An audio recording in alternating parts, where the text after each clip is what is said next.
She was sitting alone on the bench, shivering in a thin coat.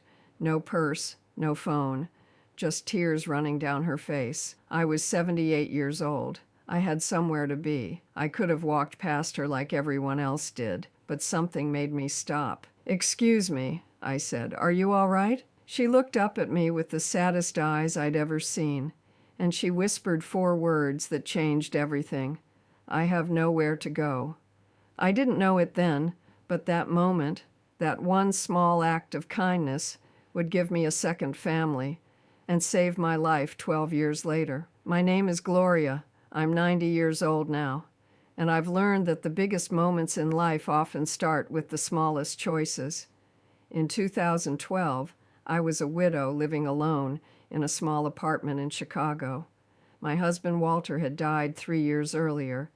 My son Robert lived in California and called once a month, if I was lucky. My daughter Patricia was too busy with her own family to visit.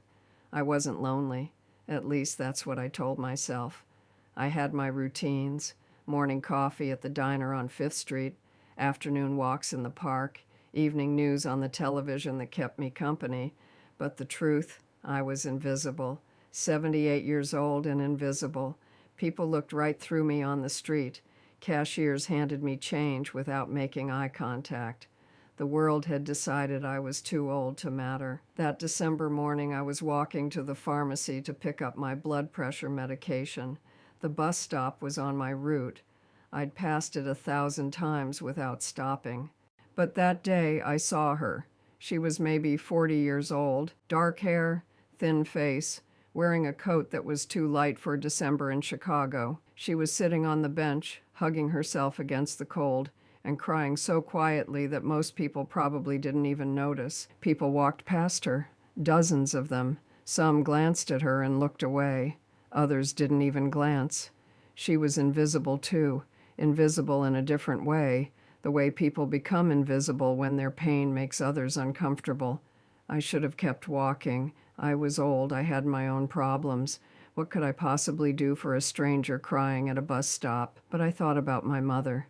She used to say, "Gloria, the world is full of people who walk past. Be someone who stops." So I stopped. "Excuse me," I said, sitting down beside her. "Are you all right?" She looked up at me, startled, like she couldn't believe anyone had noticed her. "I have nowhere to go," she whispered. Her name was Maria, and her story broke my heart. Maria had come to America from Mexico 15 years earlier. She'd worked as a housekeeper for a wealthy family on the North Side. She'd sent money home to her mother every month. She'd never asked anyone for anything. But last week her employer had accused her of stealing. It wasn't true. Maria had never stolen anything in her life. But the family fired her anyway. They called immigration. They threatened to have her deported. She'd been living in a room they provided. When they fired her, she lost everything: her job, her home, her belongings. She'd been sleeping at the bus station for 3 days. "I don't know what to do," she said, her voice barely audible. "I have no family here, no friends, no money. I don't know what to do." I looked at this woman, this hard-working, honest woman who had done everything right and still lost everything, and I made a decision that would change both our lives. "Come with me," I said. She stared at me. "What?" "I have an extra room. It's small, but it's warm. You can stay until you figure out what to do next." "But you don't know me." "No," I said, "but I know what it feels like to be invisible, and I know what it feels like to need help and have no one offer it." She started crying again, but this time they were different tears. Maria stayed with me for 3 months. At first it was awkward. We were strangers sharing a small apartment. She was quiet, careful, always trying to make herself smaller. I'd find her cleaning at 6 a.m., cooking meals I hadn't asked for, doing everything she could to earn her keep. "Maria," I told her after the first week, "you're not my housekeeper. You're my guest. Sit down and have coffee with me." Slowly she began to open up. She told me about her childhood in Oaxaca, about her mother, who had raised 5 children alone after her father died, about her dream of becoming a nurse, a dream she'd given up to support her family. And I told her about my life, about Walter, about my children who never called, about the loneliness I'd pretended didn't exist. We became friends, real friends, the kind I hadn't had since Walter died. I helped her find a lawyer who cleared up the immigration issue. The family had lied about the theft, and there was no case against her. I helped her find a new job, a better job, working at a hospital as a nursing assistant, and when she finally moved into her own apartment, I cried, not because I was sad, but because for the first time in years, I had made a real difference in someone's life. But Maria didn't disappear. She called me every week. She visited every Sunday. She introduced me to her friends, her co-workers, the life she was building. 10 years passed. Maria got married to a kind man named Eduardo. She had 2 children, Sophia and little Walter, named after my husband. I was at her wedding. I was at the hospital when her babies were born. I became the grandmother she never had, and she became the daughter I'd always wanted. My own children? Robert still called once a month. Patricia visited once a year at Christmas, always in a hurry to leave. They didn't understand why I spent so much time with that Mexican woman, as they called her.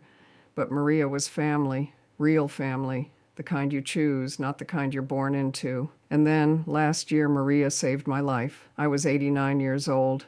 I had a heart attack in my apartment. I fell and couldn't reach the phone.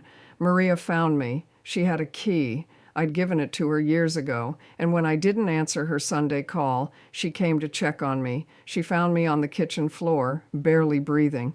She called 911. She rode with me in the ambulance.